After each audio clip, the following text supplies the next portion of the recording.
And welcome back to Hannity. So during last night's GOP debate, former Florida Governor Jeb Bush, well, he got pretty fiery as he promoted his track record, defended his family, and even took on one of his biggest critics. Watch this. I have a proven record of conservative leadership, where I cut taxes $19 billion over 8 years. We shrunk the state government workforce. We created a climate that led the nation in job growth 7 out of 8 years. He wanted casino gambling in Florida. I didn't want it. Yes, you did. Totally false. You wanted it, and you didn't get it because I was opposed to casino gambling before, during, and after. And that's not, I'm not going to be bought by anybody. You're proud of your family, just as I am. Correct. To subject my wife into the middle of a raucous political conversation was completely inappropriate, and I hope you apologize for that, Donald. We don't have to be the world's policeman, but we certainly have to be the world's leader. We need to make sure that the world knows that we're serious, that we're engaged, that we're not going to pull back, that our word matters. Joining us now with a recap of his debate performance, the man himself, 2016 hopeful, former Florida Governor Jeb Bush. Governor, good to see you. How are you?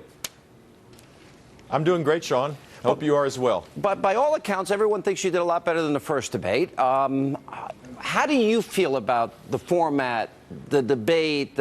You said this about him. You said that about her, and on and on. Do you like that, or is it productive, not productive?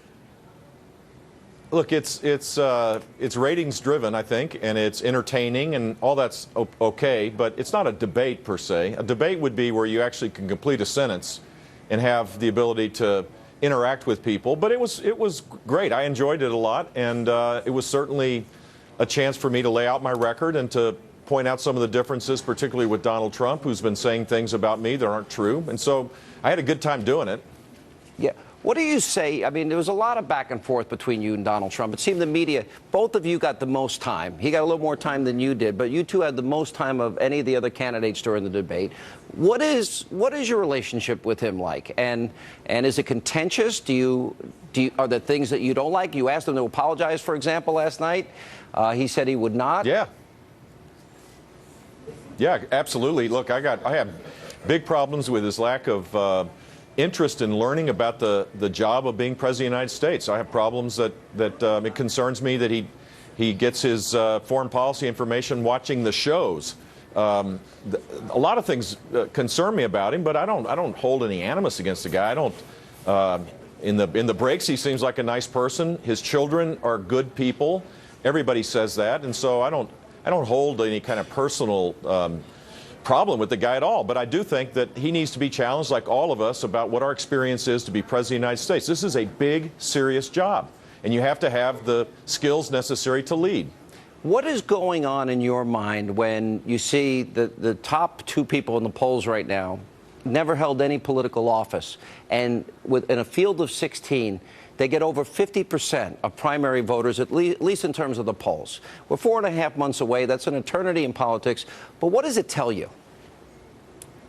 Well, it is an eternity, and we've just started to advertise, and I'm campaigning hard, and I'm confident as we move forward that they'll do fine. But it is something that I think you have to respect, and that is that people are deeply, deeply angry about the dysfunction in Washington. And I can tell the story that I was a disruptor in Tallahassee. I turned the whole place upside down, and things got better because I did it. The things that people want in Washington, I did in Tallahassee. Career civil service reform, lobbying reform, making sure that government didn't grow faster than people's ability to pay for it. All the things that I got to do, I could bring to Washington because I have the experience to do it. But I've got to go tell people that. That's my job. That's my responsibility. Governor, I've looked at your Florida record. I've discussed a lot of these issues with you. You governed as a very solid conservative. You created a lot of jobs. You cut taxes. I don't remember the exact number. You probably do. A number of times. $19 billion. What's that? Yeah, every year.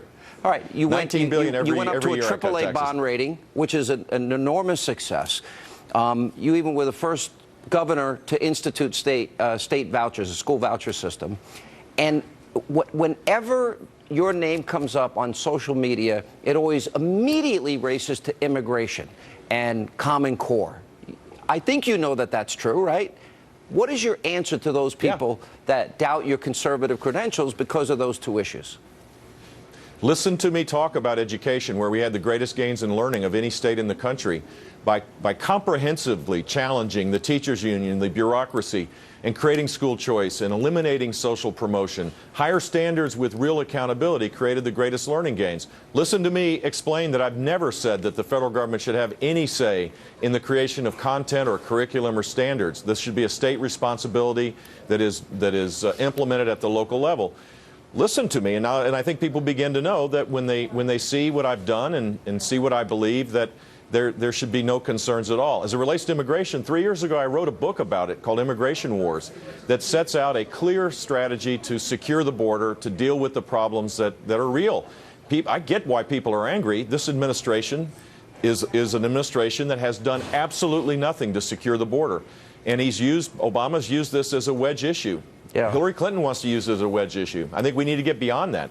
Our intelligence agencies tell us that there is zero doubt in their minds that they believe that Syrian, Iraqi refugees will be infiltrated by ISIS and al-Qaeda.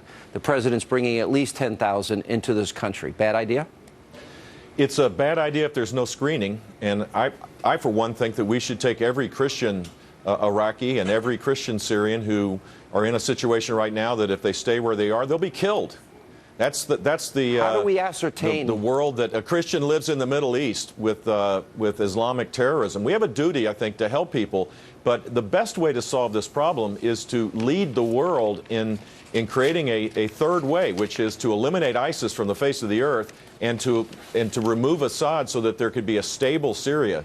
It is a tragedy that 11 million people have been displaced in a country of 23 million, and 250,000 probably have died under the brutality of the Assad regime.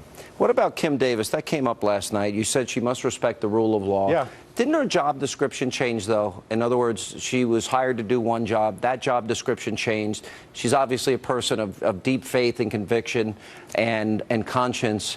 And the woman spent 6 days in jail. And, there's been talk about, I can't imagine that if somebody held a liberal position in government that they would lose their job or be sent to jail like that.